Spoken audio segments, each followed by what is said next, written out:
Hello बच्चों, let us see this problem. A particle of mass m is subjected to an attractive central force of magnitude k by r square, k being the constant. If at the instant when the particle is at extreme positions in the circular orbit, in the closed orbit, sorry, at a distance a from the center of the force, its speed is k by 2 ma. If the distance of the other extreme position is b, find a by b. Okay, तो हमें ए by B यहाँ पर form करनी है. और देखो, ये हमसे कह रहा है कि आपके पास एक क्लोज्ड ऑर्बिट है. इसने ये नहीं कहा कि सर्कुलर ऑर्बिट है. दूसरी बात, इसने ये भी बता दिया कि आपके पास दो एक्सट्रीम पोजीशन है. तो एकदम से हमें पता चल जाना चाहिए कि भाई ये एलिप्टिकल ऑर्बिट ही होने वाला है, जिसमें एक एक्सट्रीम पोजीशन होगी अपोजी और एक एक्सट्रीम पोजीशन होगी पेरिजी. उसने दोनों एक्सट्रीम पोजीशंस की बात करी है, लेकिन ये नहीं बताया कि जो ए और बी है उनमें से बड़ा कौन सा है. दैट इज हम ये डिटरमाइन ही नहीं कर सकते कि कौन अपोजी है कौन पेरिजी है. चलो, बात भी सही है. उसने हमें फोर्स का फॉर्मूला दे दिया, माइनस के बाय आर स्क्वायर. माइनस का मतलब है वो अट्रैक्टिव फोर्स है, अट्रैक्टिव इन नेचर है. फिर हमसे ये कह दिया ए बाई बी की रेशो निकालो. तो यहाँ जो हम अपना की कंसेप्ट यूज करने वाले हैं, पहला तो हमारा की कंसेप्ट यूज होगा कंजर्वेशन ऑफ मैकेनिकल एनर्जी, और दूसरा हमारा की कंसेप्ट होगा एंगुलर मोमेंटम कंजर्वेशन. ठीक है, यही दो की कंसेप्ट हमेशा यूज करते आ रहे हैं इसके अंदर, तो यही की कंसेप्ट यूज करेंगे. लेकिन मेन बात ये है कि पहली बात, हमें बी पॉइंट पर जाकर वेलोसिटी नहीं पता है ना, और हमारे को एक और चीज नहीं पता, potential energy of the system, है ना. मैकेनिकल एनर्जी जो कंजर्व रहेगी, मैकेनिकल एनर्जी का तो मतलब ही है kinetic energy plus potential energy. लेकिन प्रॉब्लम ये आ रही है कि पोटेंशियल एनर्जी क्या होगी, तो पोटेंशियल एनर्जी हम यहाँ पर से निकाल लेते हैं. ठीक है, तो हम यहाँ पर जब पोटेंशियल एनर्जी निकालेंगे F dot D R minus, और ये लिखेंगे. अब ये हमें दे रखा है, ठीक है, ये हमें दे रखा है कि फोर्स कितनी है. ओके, तो यहाँ पर जब हमने यहाँ पर आंसर निकाला तो ये कितना आया, माइनस माइनस प्लस, माइनस के बाय आर. ठीक है, चलो मैं करके दिखा देता हूँ. K by R square D R, इसे इंटीग्रेट करेंगे तो K R to the power minus two plus one upon में minus two plus one. That is जो एक्सप्रेशन बनकर आया वो आ रहा है हमारा माइनस के बाय आर का आंसर आ रहा है. ठीक है, तो ये आ गई हमारी पोटेंशियल एनर्जी. अब हम मैकेनिकल एनर्जी निकालेंगे in between the point A and B, है ना. पहले ए पॉइंट पर, तो जब उसकी डिस्टेंस ए है हमारे सेंटर से, तो उसकी काइनेटिक एनर्जी है half M V one whole square at A. ठीक है, और जो उसकी पोटेंशियल एनर्जी है वो है माइनस के by a at B.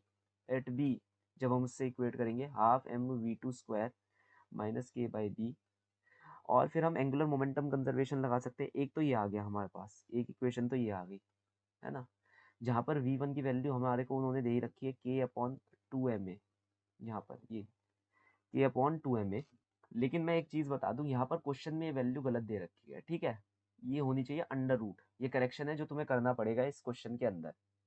Okay, तो ये होगा यहाँ पर अंडर रूट, अदरवाइज आंसर नहीं आने वाला. ठीक है, बाकी आप जाकर एक बार फॉर्मल सॉल्यूशन देख सकते हैं, चेक कर सकते हैं. उसने उसके अंदर भी के बाय टू एम ए का अंडर रूट ही ले रखा है, तो यहाँ पर जो होगा के बाय टू एम ए का अंडर रूट ही होगा.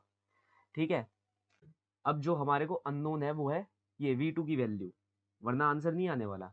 तो अब मैं यूज करूंगा हमारा दूसरा की concept which is angular momentum conservation. तो अगर मैं पहले के लिए लगाऊं, ए के लिए लगाऊं, then it will be m v a. अब देखो वो एक्सट्रीम पोजीशन पर है, तो एंगुलर मोमेंटम होता है m v r sine of 90 degree. तो यहाँ पर वेलोसिटी और आर वेक्टर के बीच में हमेशा 90 डिग्री का एंगल रहने वाला है, अपोजी और पेरेजी पर, इसमें कोई दोहराए नहीं है. ठीक है, और यहाँ लगा सकता हूँ m v two b. Okay, तो यहाँ पर से मेरे पास एम से एम हटा दो, एम से एम कोई ज़रूरत नहीं पड़ने वाली. ठीक है, और V1 की वैल्यू कितनी दे रखी है, तो यहाँ से हमारे पास V2 की वैल्यू आ सकती है. V2 की वैल्यू आ जाएगी ए बाई बी ऑफ V1, या लिख लो A by B of under root of K by two M A. ये आ जाएगी हमारे पास V1 की, वो सॉरी V2 की वैल्यू. अब इन दोनों वैल्यूज़ को, एक ये और एक ये, यहाँ पर रखना है हमें. ओके, इस वाली जगह पर रखते हैं. तो एम नहीं, एम हटेगा, देखते हैं हटेगा या नहीं हटेगा. One by two M V one square K upon two M A minus के by A equal to one by two M A square upon B square K upon में टू एम ए, और क्या है minus K upon B. देखो M और M automatically हटता ही जा रहा है, अपने आप ही हट गया हमारा एम और एम. ओके, थोड़ा सा और सॉल्व करेंगे इसे. के भी हटा ही दो यार, के भी क्या ज़रूरत है इसकी, के भी हटा दिया. ओके, के भी हटा दिया हमने, तो ये बनकर आ रहा है that is one by four A minus 1/2a, तो 1/4a माइनस 1/2a इसे हम लिख सकते हैं -3/4। ठीक है, सॉरी सॉरी सॉरी, यहाँ पर है 1/a। ठीक है, सॉरी, मैं पहले ब्रैकेट में पुट कर देता हूँ। हाँ, एक second.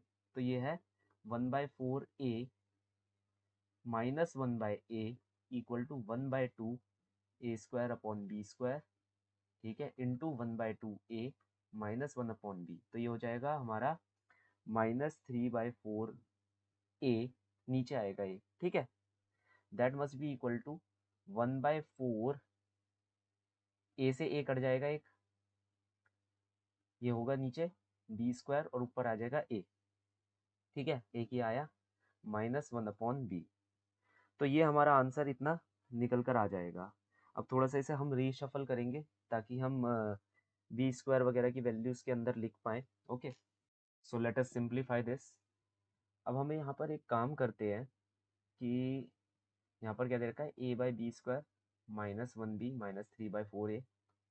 So I can just write it as follow कि यहाँ एलसीएम ले लेते हैं। -3/4a इज इक्वल टू, यहाँ से एलसीएम दिया 4b² एंड ये बन जाएगा a minus 4 times of b। हमारा 4 से 4 काट देता हूँ, इसे यहाँ ले आता हूँ, इसे इससे मल्टीप्लाई कर देता हूँ। ओके, तो ये बनेगा हमारा -3b² equal to a² -4ab। फिर 3 से डिवाइड कर देता हूँ सबको, और b² को हमारे राइट हैंड साइड ले आता हूँ। तो हमारे पास जो इक्वेशन बनकर आएगी वो हो जाएगी 0 equal to a²/3 -4ab/3 plus b²। ये हमारी इक्वेशन बनकर आ जाएगी। ओके, अब बस हमें यहाँ पर क्या करना है, रूट्स निकालने हैं, इस इक्वेशन के रूट्स निकालने हैं। तो एक काम करता हूँ, मैं यहाँ पर ना अज्यूम कर लेता हूँ एक रूट को। मैं मानता हूँ कि लेट हिट एंड ट्राई मेथड से, है ना, late b equal to a/3, ये एक रूट हो सकती है जो मैंने मानी है। ठीक है, बाकी आप चाहे तो यूजुअल क्वाड्रेटिक इक्वेशन लगाकर अपना जो भी है, जिस भी मेथड से आपको रूट्स निकालनी है वो रूट निकाल सकते हैं। यहाँ पर मैंने ये रूट मान ली b इक्वल टू a/3। अगर मैं b इक्वल टू a/3 यहाँ पर वैल्यू पुट करता हूँ तो मेरे पास आंसर कितना आएगा, a² 3 -4a into a upon में 9 प्लस a² अपॉन में 9, दैट इज आंसर क्या आ जाएगा, ये टोटल आंसर 0 आ जाएगा। Which I can say that कि b equal to a/3 is the correct root for the following equation. ये बिल्कुल करेक्ट रूट है। ओके, तो आई कैन से दैट कि if b equal to a/3 then a/b equal to 3। So a/b की ratio कितनी आ रही है हमारी, 3 आ रही है। So the final solution for the following problem is that the ratio of a/b is equal to 3। Hope you understood well, best of luck.